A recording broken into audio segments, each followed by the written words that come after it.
Hello everyone, I am Vishnu, working as an assistant professor in the Department of Electrical and Electronics Engineering at Vignan Institute of Technology and Science. So I am dealing the subject power system operation and control. So in the last lecture, that is lecture 3, we have seen about the relation between real and reactive power and voltage, and then we have seen the methods of voltage control. So in that methods of voltage control, we are having sending end voltage control and receiving end voltage control. So we have seen in the receiving end voltage control, we have seen, so there are 6 methods are there. So out of that 6 methods, we have started with the first method, that is shunt capacitor compensation. So we have seen the shunt capacitor compensation. So in the last lecture, that is lecture 3. So now we are going for the lecture 4. So in this we are going to see, so if you go for the learning objectives of this lecture, so that is the first one is, if you see, to understand the shunt reactor working when it is connected in receiving end. So at the receiving end, if we connect the shunt reactor, what is the behavior of that shunt reactor, how it is going to be works, that is what we are going to see. So in this lecture. So if you go for the next one is, that is to understand the series capacitor. So that series capacitor we are connecting in the transmission line. So in the line we are going to connect the series capacitor. When it is connected in a line, what is the performance and what is the behavior of that capacitor, what it will do, that is what we are going to see. So in this lecture, right. So to understand the synchronous phase modifier, so how the synchronous phase modifier is going to be works at no load. So what is the behavior of the synchronous phase modifier at no load, that is what we are going to see in this lecture, right. So if we go for the shunt reactor, so first one we have seen, that is shunt capacitor compensation, and the next one is, that is shunt reactor compensation. So shunt reactor compensation means when this shunt reactor is going to be utilized, means when Q2 is greater than Q1. So if you see there, Q2 is greater than Q1, that implies VR is greater than Vs. Q2 is nothing but what here? Here the Q2 is nothing but the reactive power supplied by the generator, and Q1 is nothing but what? Q1 is reactive power demand by the load. The Q2 supplied by the generator is greater than Q1, that is load demand, that is reactive power demand by the load. Then what happens? Then your receiving end voltage VR is greater than Vs. So VR is greater than Vs. That means receiving end voltage is greater than sending end you are going to get. Normally, shunt reactors are frequently used. These are not used much time, but only these shunt reactors are frequently used at the load end of the transmission line to control the over voltage at the receiving end. That means, so whenever you are having light load conditions or no load conditions, whatever the reactive power supplied by the generator, that will be utilized by the shunt reactor which we are connecting at the receiving end. So in order to absorb the reactive power which is having the excess at no load condition or at light load condition.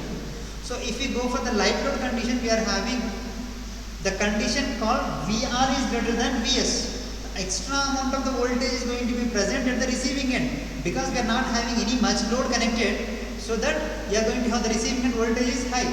So in order to absorb that higher amount of the voltage, we are going to connect a shunt reactor which will absorb the reactive power which is in excess than the required one. So if we go for the mathematical model for this shunt reactor when it is connected to the receiving end. So if we go for the case 1, if we go for the first case, that is without shunt reactor I am considering. So if I consider the without shunt reactor, means just I am considering only transmission line.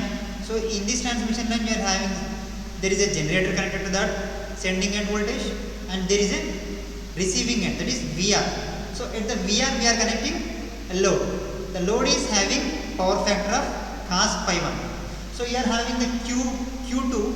Q2 is a reactive power, that is reactive power supplied by the generator, and you are having a Q1. That Q1 is nothing but the reactive power demand by the load, and you are having a QR. QR is nothing but net reactive power, the net reactive power at receiving end. You are having Vs and VR. Vs is the sending end voltage and VR is the receiving end voltage. So if I draw the power triangle for this, you are going to have the upper end power, that is hypotenuse of the triangle gives upper end power, and you are having the active power in the base, and you are having the reactive power at the height of the triangle. So if we consider the Q1 is nothing but what? Q1 is the reactive power demand by the load. Q1 is the reactive power demand by the load, and you are having a Q2. Q2 is nothing but reactive power supplied by the generator. So here you are having the Q2. Q2 is having the more value than the Q1. Let us consider the case, such a case, that means you are generating, that means the generator generating a reactive power of 10 units, let us take, but your demand is only 8 units. Your demand is 8 units. There is an excess amount of reactive power which is available at the receiving end. That is, how much excess is there? That is 2 units of reactive power excess is going to be present at the receiving end.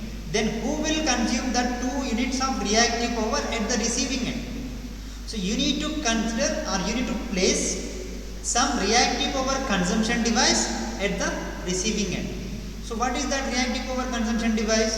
Here it is a shunt reactor which will consume the reactive power, or which will absorb the reactive power at receiving end. At where we are connecting means, here it is, in this case we are connecting that at the receiving end. So we are connecting at the receiving end means, at the receiving end whatever the extra amount of the reactive power is there, that is excess amount of the reactive power will be absorbed by the shunt reactor. So here the shunt reactor is there, that shunt reactor will absorb the extra amount of the reactive power. So in this case the extra amount is 2 units. That is what I have shown in that triangle. That is, Q1 is what? Q1 is the reactive power demand by the load. Q2 is the reactive power generated by the reactive power supplied by the generator. Right. So if we see the next case, that is with shunt reactor. Just I am considering a shunt reactor, or I am connecting shunt reactor to the load. So if I consider the same a single line diagram, so for that you are having generator and you are having a load connected to the receiving end side. So here there is a load connected. After that load, parallel to that load, you are connecting a reactor. That is shunt reactor I am considering. So that shunt reactor will absorb the reactive power. That means the arrow mark in downward direction means it is absorbing the reactive power. So in the previous case we have connected a shunt capacitor, that is in the first case, that is first. So in the methods of voltage control, the first method is shunt capacitor. So in that we have connected shunt capacitor, that is in parallel to the load there is a capacitor connected. That capacitor is capable of delivering the reactive power, that means the arrow mark to the upper side. But in this case it is absorbing the reactive power, that means the arrow mark is downward direction means it is absorbing the reactive power. So if I consider the power triangle for this, then you are having, there is a base, that is active power, and hypotenuse is apparent power, that is S, and there is only the change. There is only the change in the height of the triangle. That means there is only the change in the reactive power.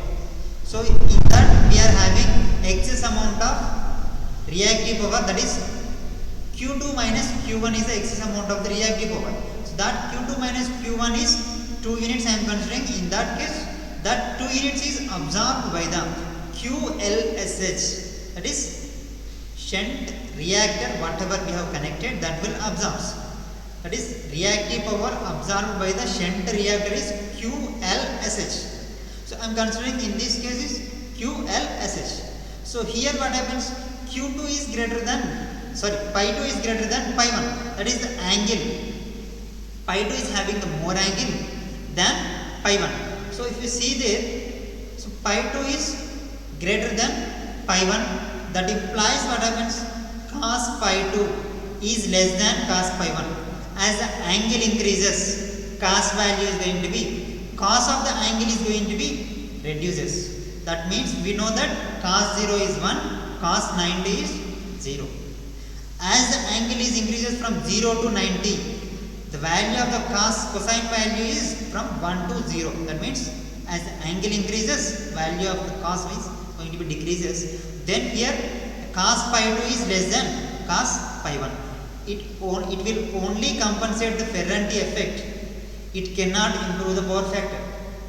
As the angle increases, the power factor is going to be reduces, but that reducing the power factor is from, it only changes from lagging power factor leading to the lagging value. We can only change whenever you are having the reactive power is more, you are having the leading power factor. So that leading power factor is going to be reduced to lagging power factor only, right? It can only reduce the leading power factor to the lagging power factor. So that is the case done by the reactive power, that is shunt reactor we are using here to absorb the reactive power. So if we go for the equations for the shunt reactor, so that is reactive power rating. The reactive power rating of the shunt reactor, if you see, that shunt reactor is LSH we have connected. So from the triangle delta ABD, from the triangle ABD, if we see ABD, so if we see, we are having active power and apparent power, and height of the triangle is reactive power, right? So from that, Q2 is equal to what? Q2 is equal to Q1 plus QLSH. Q1 plus QLSH. We are having the two quantities there. So addition of these two quantities will give the total height of the triangle. So that means Q2 is equal to Q1 plus QLSH. So QLSH is how much then from that? So if you see, QLSH is equal to Q2 minus Q1. Q2 minus Q1 you are going to get. That Q2 is nothing but what we have seen in the last class, that Q is equal to P tan pi. We can write that as P tan pi. How it is? Q is equal to Vi sin pi. So from that Vi sin pi, just I am multiplying and dividing that Vi sin pi equation with cos value, that is Vi sin pi cos pi by cos pi. Then you are going to get cos pi by sin pi is nothing but, sin pi by cos pi is nothing but tan pi, and Vi sin pi, Vi cos pi will give the what? That is power, real power equation. Vi cos pi is a real power equation, and sin pi by cos pi will give some tan pi. Then you are going to get P into tan pi. So that is what we have seen in the last class. So here I am just substituting that value, that is P tan pi 2, because you are having the reactive power 2, that is Q2. Then I am substituting just P tan pi 2 minus P tan pi 1. So if I take the P as a common, then you are going to get QLSH is equal to P tan pi 2 minus tan pi 1. So what is the P value? Here P is nothing but 3-phase active power by the 3-phase active power input to the load. 3-phase active power input to the load. QLSH is what? 3-phase reactive power rating of the shunt reactor. 3-phase reactive power rating of the shunt reactor. What are the shunt reactor which we are using? That 3-phase reactive power rating. Right. Here QLSH per phase value if I consider, that value is QLSH value is for 3-phase. Just if I consider per phase value, that is QLSH phase value, which is equal to P tan pi 2 minus tan pi 1 by 3 you are going to get.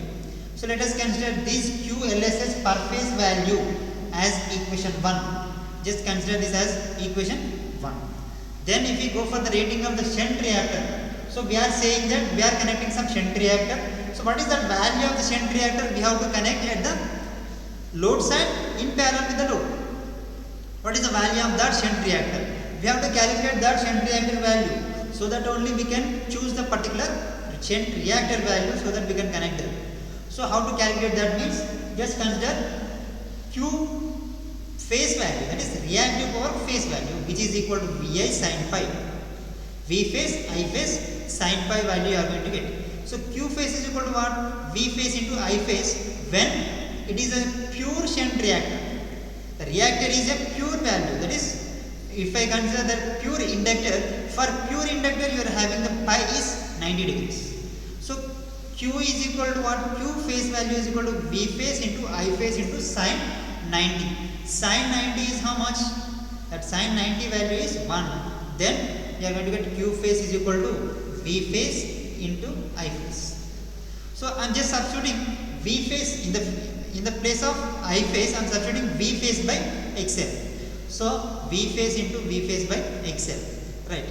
But XL is equal to 2 pi FL. We know that XL is equal to, that is inductive reactance equation. That inductive reactance equation is nothing but XL is equal to 2 pi F LSH. Here I am connecting LSH, that is shunt reactor. I am considering LSH. So if I calculate that from that equation of QLSH per phase, so from that equation if I write LSH equation, that is LSH is equal to V phase square by 2 pi F QLSH per phase. QLSH per phase. Let us consider this equation as equation 2. Just substitute equation 1 in equation 2. Equation 1 in equation 2. What is the equation 1? If we go for this, equation 1 is this QLSH per phase. Just I am substituting in the place of QLSH per phase in equation 2. Right. Then what happens? LSH is equal to V phase square by 2 pi F into QLSH per phase value is nothing but P into tan pi 2 minus tan pi 1 by 3 you are going to get. So just bring that denominator 3 value to the upper side, that means in the numerator, then you are going to get LSH is equal to 3 V phase square by 2 pi F into P into tan pi 1 minus tan pi 2. That is the value of LSH which you are need to connect to the load in parallel with that load. That is at the receiving end in parallel with the load we have to connect. That value is by calculating LSH with V phase, by substituting the V phase and frequency value, real power value and tan of pi 2 minus tan pi 1. So just if you substitute those values, you are going to get the rating of the shunt reactor which we are connecting at the receiving end, which is in parallel with the load. So that is what about the shunt reactor. Shunt reactor is used to, so if you see the shunt reactor which is used to only the suppress the Ferranti effect. What is actually the Ferranti effect? So at light load or no load condition, the receiving end voltage is more than the sending end voltage. Receiving end voltage is more than the sending end voltage, then that effect is called as Ferranti effect. So when this going to be possible means at light load or no load conditions, because of the what? Because of the capacitance effect, shunt capacitance effect which is available between the transmission lines. So between that transmission lines you are going to have shunt capacitance effect.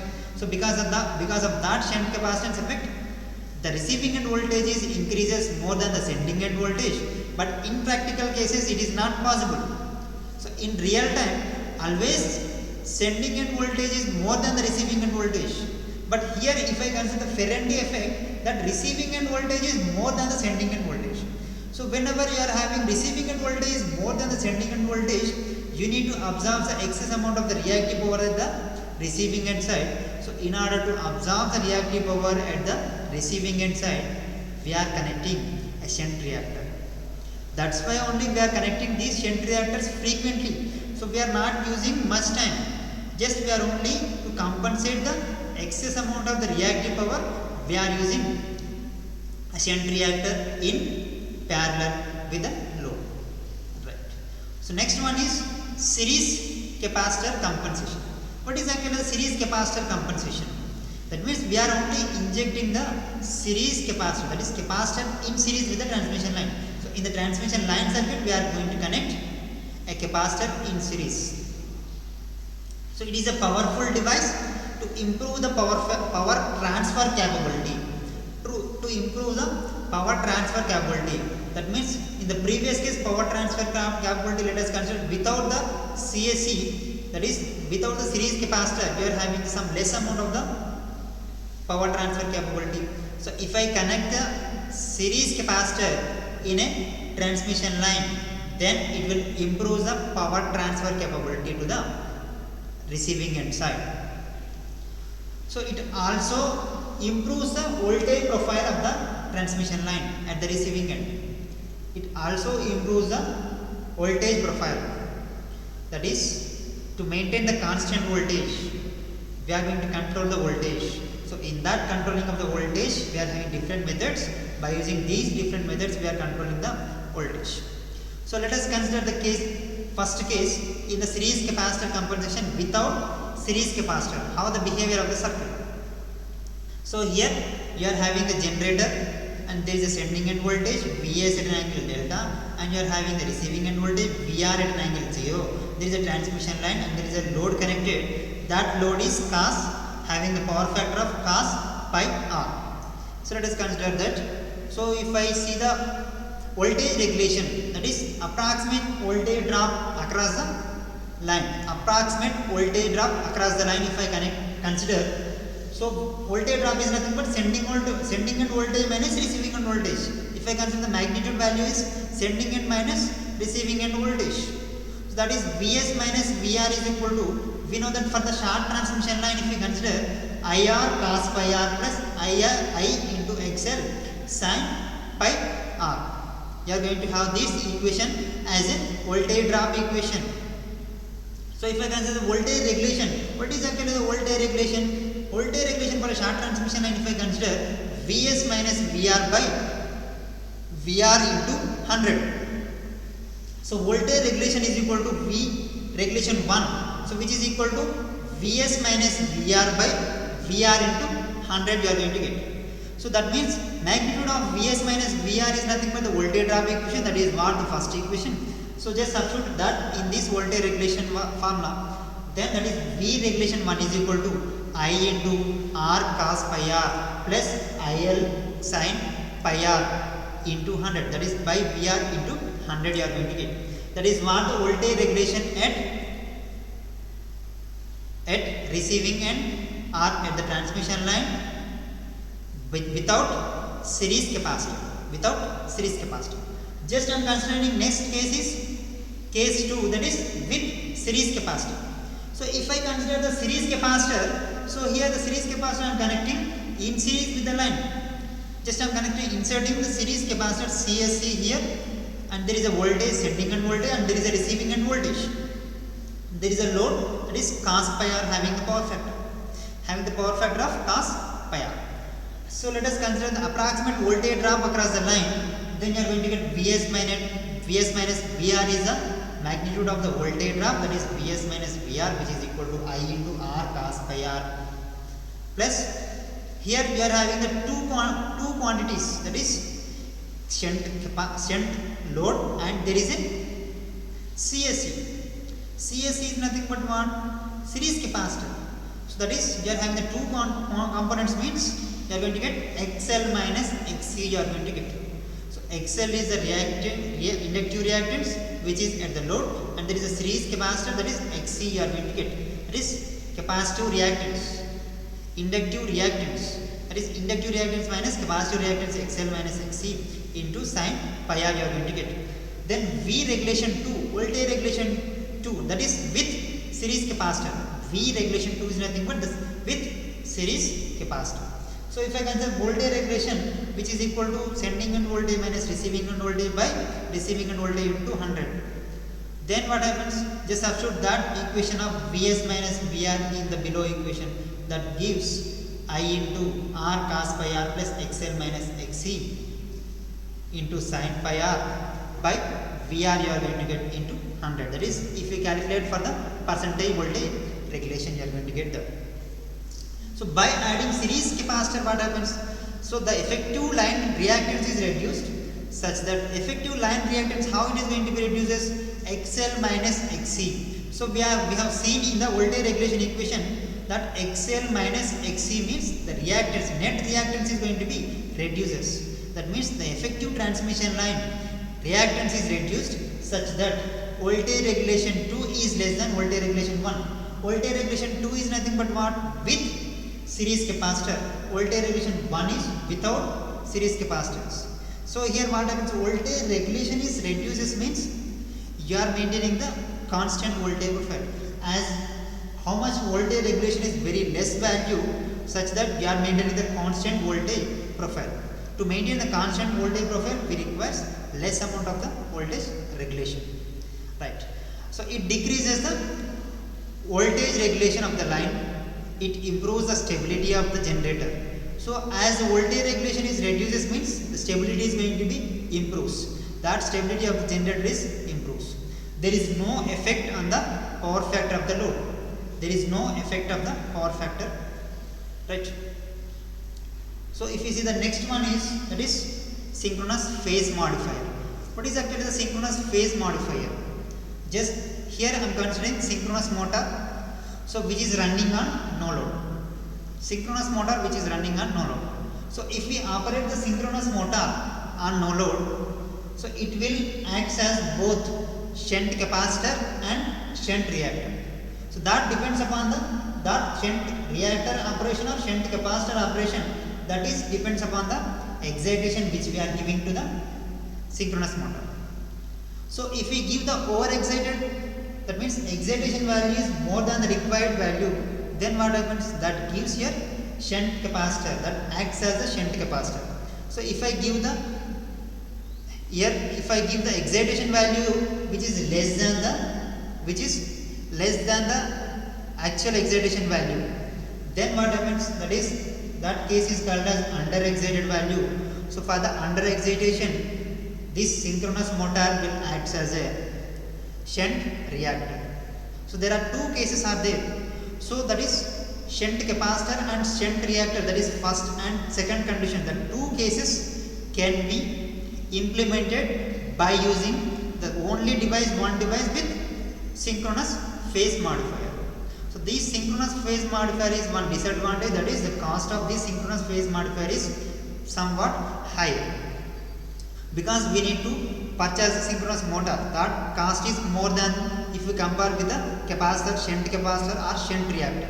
Shunt capacitor value and shunt reactor value, both the values are going to be very less when compared with the synchronous motor. The synchronous motor cost is going to be improves, right, higher amount of the cost is there, so that we cannot use this for the all the time. So here we are using synchronous motor, right.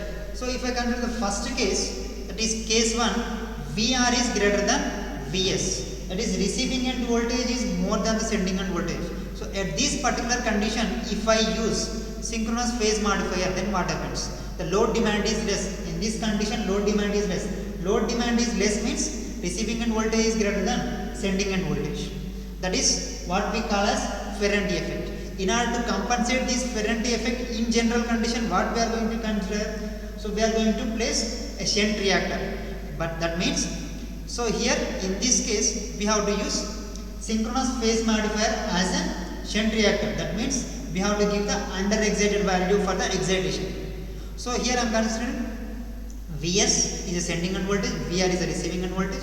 For that I have connected the load, and there is a synchronous phase modifier, that is synchronous motor I am connecting in parallel with the load. Then what happens? There is a absorption of reactive power, because I am giving less excitation, that is under excited value. Then that Qm is nothing but absorbing the reactive power, whatever which is absorbed by the synchronous motor, right. So that is the case 1.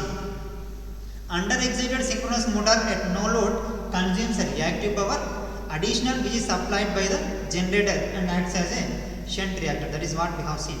And the next case is case 2. If VR is less than Vs, that is receiving end voltage is less than sending end voltage. This is most practical case. So that first case is not much available in practical, because the always sending end voltage is greater than the receiving end voltage. But just here, as of now, to understand the concept, we are only considering that receiving end voltage is greater than sending end voltage. But if we consider the practical case, that is if VR is less than Vs, always this condition is possible. That is VR is less than Vs. That is load demand is more. Always the load demand is more. So in order to maintain that load demand, we are going to generate the more amount of the generation, right. So here Vs and there is a VR, we know that receiving end voltage and sending end voltage. We are connecting some synchronous motor. For that synchronous motor, in this case, I am giving excitation more than the required value, that is over excited value. So if I give the over excited value, it acts as a shunt capacitor.